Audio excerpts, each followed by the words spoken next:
જય શ્રી કૃષ્ણ. જય શ્રી સ્વામિનારાયણ. પરમ પૂજ્ય એવા મહંત સ્વામી મહારાજનો જય.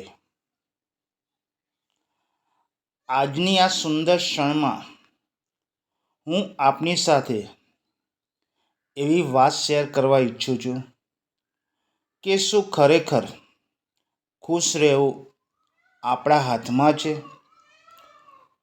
ચાલો આજે એની સાચી ચાવી શોધીએ. હસવું એ સૌથી સુંદર ક્ષણ હોય છે. દરેક દિવસમાં થોડો હાસ્ય ઉમેરો.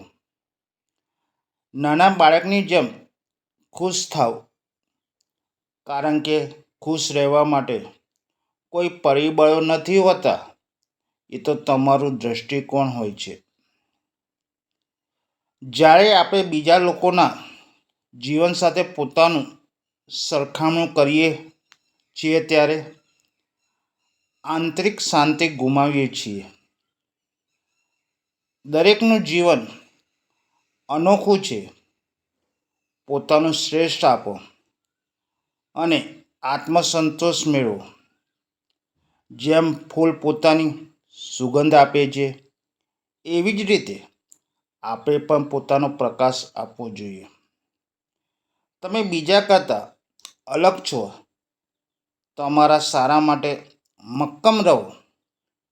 જ્યાં તુલના બંધ થાય છે, ત્યાં જ સાચી ખુશી શરૂ થાય છે. તે માટે એક સુંદર પ્રસંગ છે. એક વખત એક યુવક ખૂબ ઉદાસ હતો. એને અસંતોષથી જીવન જીવી રહ્યો હતો.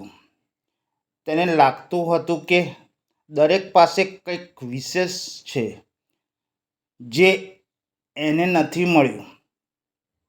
તેને વિચાર કર્યો. એક દિવસ તેને એક સંત પાસે જઈને પૂછ્યું, મહારાજ, લોકો પાસે જેટલું છે તેમાં ખુશ કેમ રહે છે?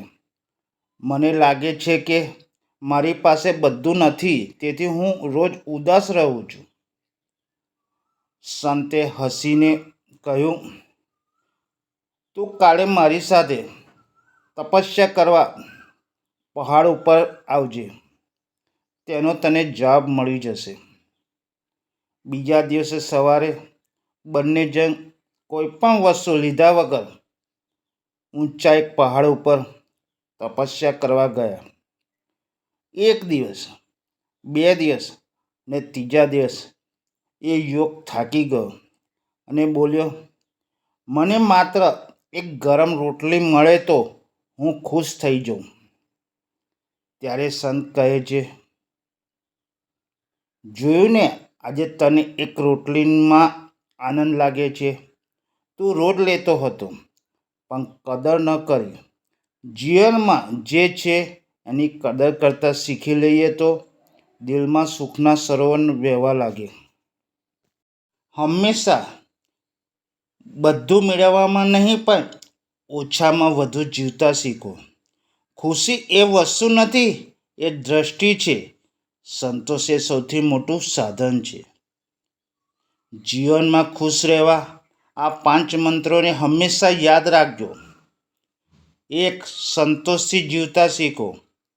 ઓછામાં પણ શાંતિ મળે છે જો દિલમાં કદર હોય. 2. તુલના બીજા સાથે ન કરો. બીજાનું જીવન જોઈને પોતાનું ધૂંધળું ન કરો. નંબર 3. આભાર માનતા શીખો. દરેક સવાર સાથે ભગવાનનો આભાર માનો. નંબર 4. છેલ્લી ક્ષણમાં જીવતા શીખો. ભવિષ્યનો ભય અને ભૂતકાળના પસ્તાવાથી દૂર રહો. અને નંબર 5.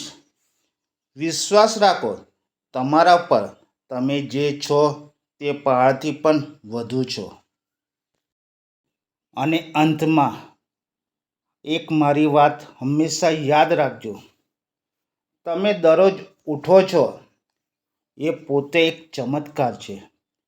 તમારી આંખો ખુલતી હોય ત્યારે ભગવાન તમને પૂછે છે, તમે આજે ખુશ રહેશો? અને તેનો જવાબ તમારા મનમાં હોવો જોઈએ, હા, કારણ કે ખુશી મારું જીવન છે. હું હંમેશા ખુશ રહું છું. મિત્રો, આ વિડીયો તમારા પરિવાર મિત્રોને શેર જરૂરથી કરજો. ફરીથી આપ સર્વને જય શ્રી સ્વામિનારાયણ, જય શ્રી કૃષ્ણ.